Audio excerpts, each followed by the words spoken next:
Welcome to Black Cat. I'm Tony. That's Samra. And we just watched Nirvana, the band, the show, the movie. Neither one of us had heard anything about this. We're two Americans. I had no idea. Didn't know about the web series or the sitcom after that. Nothing. Yeah, just found out that it was a web series after we watched the movie and Googled it.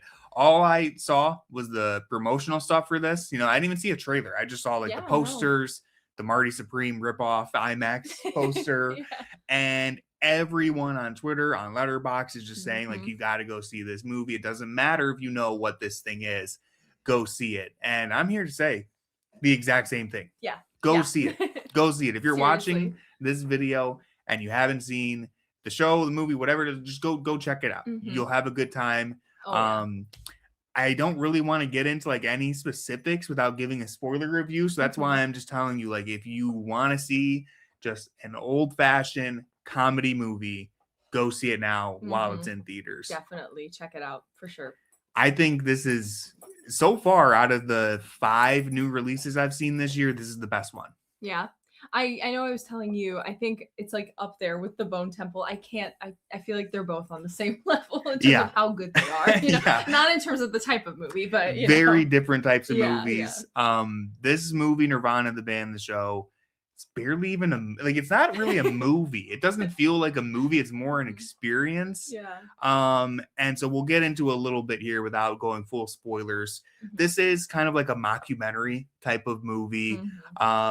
There is a plot, there is a story, but it's really just secondary to the bits that they're getting to, right? This is very Jackass inspired. This is kind of like Jackass meets The Office meets Workaholic, which, those are all probably inspirations to some degree. This is also a completely original thing, right? Trying to compare it to other, media that we've seen doesn't really do it justice because as soon as the movie ended, I looked at you. I was like, I don't think I've ever seen a movie like that before. And certainly not in in the last 10 years or so. So what was your initial reaction to this one? What was my initial reaction? After that, I was just thinking, what in the actual hell did I just watch in the best way possible? I found it to be so whimsical, and I feel like that's what we need right now in the world, is just all the whimsy that we can get. And I mean, listen, I don't laugh out loud a lot during movies. I'll do the little giggle, the little chuckle so many times in this movie where I'm just, you heard me, full out just laughing, having the best time. So I thought it was great. Comedy, it can be very subjective. It's maybe the hardest genre to truly pull off, but I was laughing a lot during this movie. There was a lot of people in our theater, which it's been at least 2 or 3 weeks since this movie released, I think, and it's still getting very good word of mouth. And like you said, it's hard to kind of make me laugh out loud. But multiple times throughout this movie, I was laughing. And one scene in particular, which we'll get to, is the hardest I've laughed in a little while. And maybe it's a little morbid. Maybe I'm sick. Maybe I'm twisted. But the editing helps. The editing helps. So let's get into just kind of a little bit of a recap of what this movie is. And if you want to, again, I've said it a million times, if you don't want to know anything about this movie, go see it. We're going to get into some of the bits and everything that made us laugh now. Real quick. What did you give it on Letterboxd? What was your rating? I went with 5 stars. Same. I went with 5 stars, and that's because I know I've said this to you. I don't think we've said this on our channel yet, but the way that I rate on Letterboxd, it's not really. I throw all objectivity out the window, right? I'm just what type of experience did I have with this movie? This movie having 5 stars is not the same as, let's say, Interstellar having 5 stars. Very different types of movies. I'm talking about the experience that I had. With all that said, this movie starts off and we see our 2 main characters, Jay and Michael, right? Jay and Matt. I don't know where I got Michael from. Jay and Matt. And, if you're familiar with the show, you already know this, but they're trying to find a way to get their band secure a gig at this restaurant or bar, and so they just come up with different plans to try and do that. And right away, we get this sequence that completely blew me away. I don't know why my heart was pounding during this. I don't know about you. Their plan is they're going to parachute off of the CN Tower in Toronto into the baseball stadium, and they'll have the microphone. They'll say, come see our show at blah, blah, blah tonight. And so these absolute madmen get parachutes, put it under their shirts. It's very visible that there's something on their back. They're carrying something. And they go into like a hardware store and they're like, yeah, we need something to like cut a cable. And the guy's like, what? And like talking to them about being electrocuted potentially. Yeah, if you cut a live wire. Which, by the way, like every little thing in this movie that you think is just a stupid throwaway bit actually kind of comes back into play. Like even that line ends up being critical to the end of the movie. And it makes me wonder, like so much of this movie felt like they were just making it up as they go. Oh yeah. Because if that guy doesn't say like the live wire thing, they come up with the idea to, at the end, he's holding the wire and he uses himself as he cuts it and, or he doesn't cut it. He takes the pliers and puts it into there and it goes through his body. So much of this movie is just like a running gag of like just coming up with stuff and seeing what works. But we see first off, that scene with the guy in the whatever store that was, he's like, you can do whatever the hell you want. I don't care. I'm just telling you not to. He's a libertarian. He's a libertarian. But he's like, I wouldn't jump off of that, but go for it. Somehow they're able to get into the CN Tower with the bolt cutters and parachutes strapped to their back. The security guard, I don't know if like he's gonna lose his job after that. I don't know how they let that go. Their faces. You've got to keep to protect his job security. So they get in there, and we haven't looked up to see if this is real or not. So maybe we're just being completely fooled. But it seems like they genuinely jumped off the CN Tower. We should have double checked before we recorded this. But if they actually did that, they're insane. And like I said, my heart was beating, like it was pounding because I was, again, just to I don't want to repeat myself too much, but I had no idea what this movie was about. I didn't know there was like a Jackass prank angle to this. I thought it might just be a straightforward movie. And so all of a sudden when I see, are they actually about to jump off this tower? They don't jump off it. He pushes the dude off of it and then they jump. I just got nervous the second they stepped on that platform and then he just pulls out the wire cutters and just boom, goes for it. I'm like, that right there just scared the hell out of me. And to be clear, last time, if they didn't actually jump and we just got fooled by some good editing, shout out to them because they made me think they really jumped. And so they jump, but the baseball stadium had closed its roof because of the dome had closed because of the weather. So just hilarious stuff like that throughout this movie. So they end up coming up with a plan to go back in time. It works. They go back to 2008. We get some great bits from the time period there. So good, yeah. Bill Cosby is on the front page, not for going to jail, but for just whatever. I don't even know what he was on the page for. We see they had Jarrett from Subway on the back of the bus in the Got Milk ad. They had The Dark Knight. What was the other thing? The good old iTunes ad. The iTunes ad took me back. The Hangover's playing in theaters, which got one of the best moments. Which you love the zooms and the angles. So listen, this is what got me during this movie. Matt, first of all, and I say this so lovingly, in like the most complimentary way, just has such a nice reactive face. And so he just pulls the same face throughout the movie multiple times where something's happening and he just has this look of shock and it's just so hilarious. But that paired with the zoom ins each time for each bit, it's just priceless. It got to me. And so this one, The Hangover. Do you want to tell the Hangover joke? Yeah. So real quick, just on what you were saying there, right? Like this is all filmed handheld camera, the zooms, the amateur nature of this, the homemade style of it adds so much to the comedy. We talked after the movie that this started, we believe, as a YouTube series. Yeah. And I think having that unpolished, like early YouTube feel to it with like Smosh and other different comedy channels that this just feels like two friends hanging out making a video together. Yeah, it's so cozy. Exactly. It's cozy, yeah. And it feels like we certainly don't see stuff like this anymore, even on YouTube, really, where everything is very overly produced. But I remember when I was a kid, just making silly videos with my friends, and this is what it felt like. And so they get back to 2008. And they go into the theater to watch The Hangover. And there's a scene that if you've seen The Hangover, you probably remember where they use the F slur. It's a very, offensive scene by today's standards. But back then, like, people thought it was funny. And so he's sitting in the theater.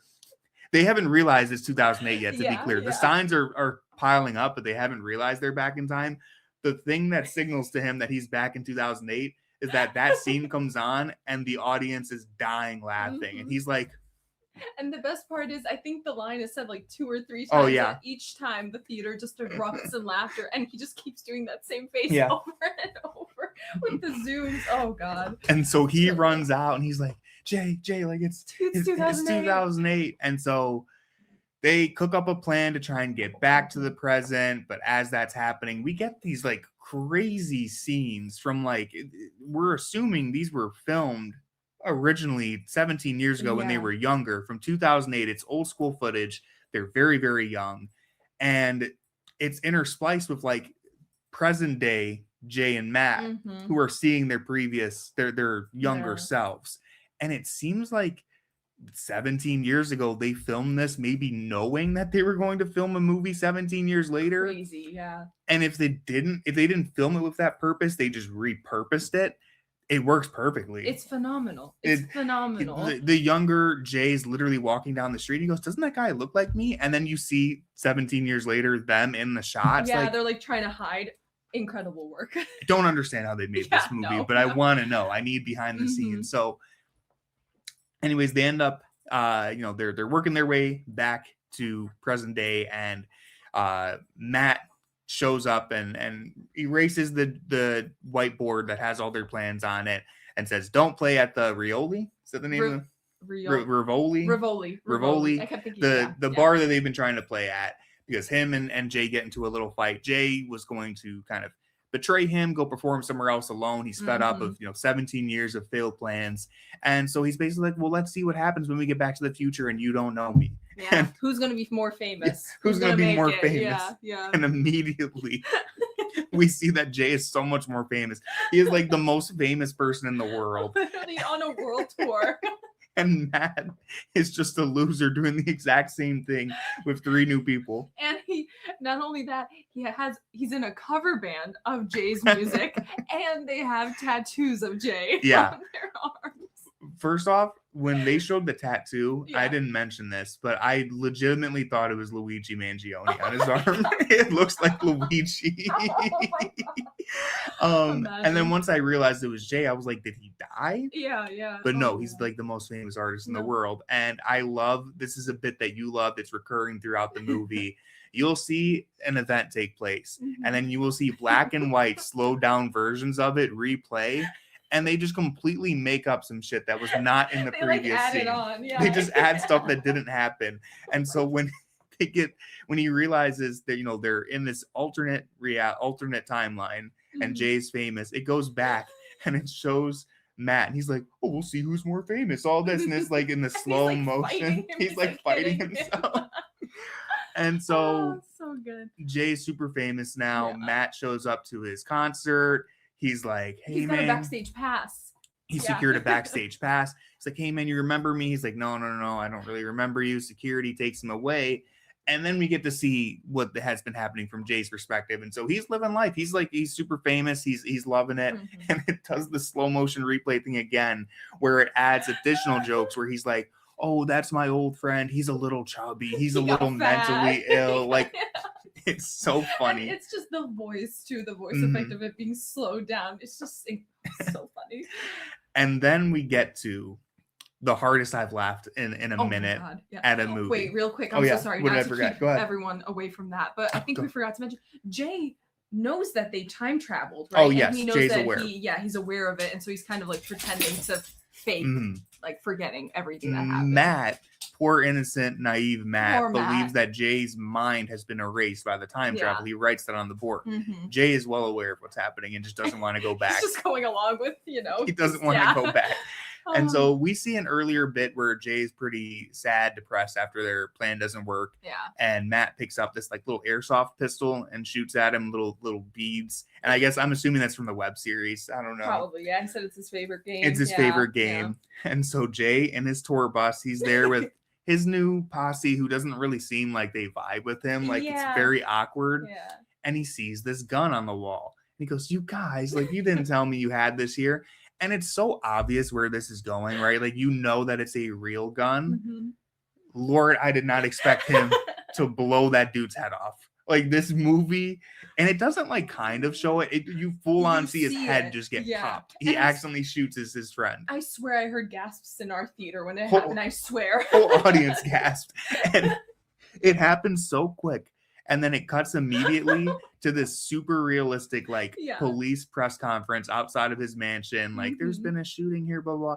I was dying laughing for a solid 3.5 minutes. It was like the funniest thing I've seen in a while. And you can see the zoom in the background to Jay hiding behind like all the cars. Like running away. It's so good. And so, anyways, fast forwarding here, because I don't want to give away the entire movie. Right, obviously, I'm assuming if anyone's watching this, they've seen it already. But their final plan, they have to hook up an extension cord to the top of the CN tower all the way down to their van. Can't imagine that that's real. We see reaction shots of people looking up at it while they're walking.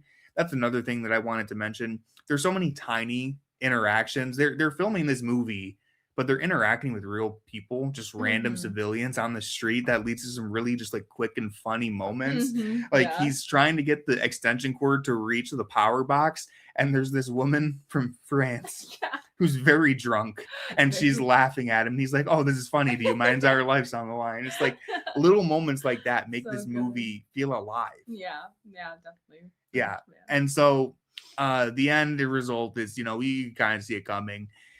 Jay ends up going back in time, reliving, decides not to live his life. By the way, he has to go back 2 days to before he shot someone. And so it seems like he's maybe going to abandon his friend. Of course he doesn't. They end up going, back to whatever house that they were living in and going back to their old schemes. And it's a heartfelt little ending. And we actually get this line that I thought was really cute in the middle of the movie, where younger Jay says like, he's not looking forward to getting older, and older Matt says like, well, when you have your best friend, you won't even notice you're getting older. That was very sweet. It's a really sweet line. So good. And so I think that's pretty much all I had to say on this one. Do you have any other notes? Go see it. I know we already said that. Just go see it. It is so good. It is worth the hype, I would say. 100% worth the hype. Especially like if this type of comedy is your thing, I think you're gonna have a fantastic time. And I think that's it. So thank you guys for watching this video. Make sure you subscribe, drop a like, leave us a comment, and we'll see you next time. Bye-bye.